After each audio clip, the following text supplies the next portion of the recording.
Like, it was, Really? Because he was talking about, we ended up getting off on this whole, I don't know how we got there, but we started off on this whole tangent about just, sobriety and stuff. And he's like, man, back in my day. And I can't remember the exact dialogue, but it was just, yeah, I mean, those guys were it was all just a blur. I learned something from Argus because Argus runs like insane numbers of miles every day, like 12 miles, 15 miles a day. The addict in him, the guy that loved getting wasted, that's his high now. He talks about it all the time, his runner's high. It's real, dude. Yeah. It's real. I know now because of this month. Mm-hmm. This month, the Sober October month. Dude, I worked out no less than at least 2 hours. That's a small workout. Well, that's all I could get in was 2 hours. The longest I did 6 hours one day. Good Lord. 6 hours of insane cardio. That's like both Kill Bills, dude. I did 7 hours of cardio in the last 2 days. Between yesterday and the day before, 7 hours of hard cardio. Different stuff. Running the hills with the dog. Elliptical machine or the you're rowing competing machine. with fat people, right? No, I'm competing with myself, sir. First of all, my main competition is Ari Shafir. And whether you realize it or not, Ari Shafir, even though he doesn't exercise, Ari has a strong mind. Mm-hmm. He's a very strong mind. Ari ran 15 miles the other day. 15 miles. He rode 5 kilometers. And then after he rode 5 kilometers, he did something else. He rode his bike. He rode a bike for a certain amount of miles. How long did it take him to run 15 miles? The whole thing, his whole workout was, I think, 4 hours. My goodness. He's got that power Jew gene. He's got that escape from concentration camp genes. Dude, you saw how fucking hard he was going on the rowing machine. He goes hard, dude. He stayed in the 80% on the rowing machine for an hour. I mean, he really did. I saw him. I was out there with him. I filmed it. I put it up on Instagram. Well, that's that point. When Bert was making fun of him for being at 75 for just walking, isn't that him being out of shape? It's not, because when Bert and him went walking, he was in way better shape than Bert.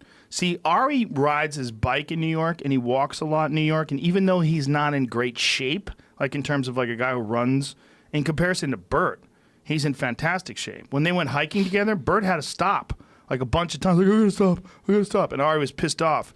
He's like, why do I have to stop? Because you're fat? Like, he's like yelling at him. Yeah. So, like, he wanted to see what would happen if the two of them went out together and did the exact same hiking. Because Bert was saying, oh, it's because you're not in shape. So your heart is always at 80%. No. Ari, in a week, is in way better shape than Bert is in his whole life of working out and drinking vodka every night. Compared to Bert. But compared to Bert. But my point is, he was my real competition. I was very, very much worried about him. So up until 2 days ago, everything seemed to be going good. I was working out really hard, and it was hard. It's hard to do 3 hours a day. It's 3.5 hours a day. 2 days in a row is 3.5 hours a day. But I started peeing, and it started coming out dark. Oh, no. Like iced tea. Oh, shit. This sounds like a guy at a porta potty's dream. Oh, give me that sweet tea. Oh, that sweet tea. What does he say at the end? Oh, bless you, goddess. Oh, bless you, goddess, for your sweet tea. I was famished. Yeah. It didn't look good. Oof. And today I had to go to something at my kid's school.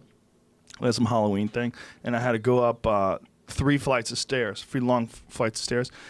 I got to the top. First of all, I barely made it up the stairs. I got to the top. I was out of breath, and my legs were shaking. Whoa. 3 flights of stairs. And I was like, okay, I might have fucked something up. Oh, man. That was today? That was today. Jeez. That was today. What does it mean? I think my body's breaking down. I think I've got like serious muscle breakdown to the point like my muscles are so sore that I'm ignoring that they're sore. And even though they're really, really sore, I'm still doing like 3 hours of cardio. Like I limped up to the trail when I ran with my dog yesterday. And then I ran 2 miles. And then after I ran 2 miles, I did an hour and a half on the elliptical machine. And then after I did an hour and a half on the elliptical machine, I did 45 minutes of kicking the bag, punching and kicking the bag. I took 2 naps yesterday. 2 separate naps. My point is, Argus taught me something by telling me about this high that you get from all this cardio. And I was like, what kind of fucking nonsense is that? I knew that there's like an endorphin high, but I didn't think it was really specific. But there's a very specific high that you get, and it's like if you could take a pill that puts you in the state of mind that I am when I work out this much, everybody would take it, and the world would be a better place. Because you don't give a fuck. Right. You don't give a fuck about anything. I mean, not that you don't care about people and friends and loved ones, but there's no anxiety. There's no all the chatter, all the negative chatter that you get in your brain that you have to like push off and ignore. That shuts off. Right. It's gone. Non-existent. And I wonder how much of that is there because your brain is almost trying to create problems and conflict because you're not getting enough exercise. Yeah. Because your body is supposed to get a specific amount of exercise. My dog is, I think, like 8 months old or something now, and I've learned a lot from having this dog this time. Like, I didn't notice a lot of stuff with the other dog's stuff. But, you know, just being weird, little things, by nibbling at your finger a different way with just her little front teeth, like sort of like telling you something. Like, hey, dude, I need to fucking get some exercise in. And we are that same way. So our brain is going to make more complex ways for us to be freaked out. Basically run for our lives, right? Yeah. Like if I don't again, I barely do cardio, but I do it pretty consistently, but it's short. It's like a mile or two. That's all you need, really. Yeah. But and it cleanses the palate. It's like ginger between sushi slices and if I go without it, absolutely it compiles. I'll wake up bitter and angry about something. I'll see something on, somewhere or something or work walks and doing things that he's not supposed to do, Yeah.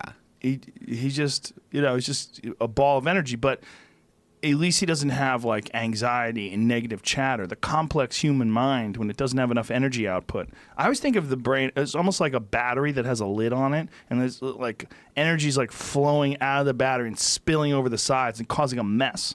Because you got to expand or expend a certain amount of energy every day in order to keep it clean, just to keep everything going well. Yeah. Dude, I feel fucking great.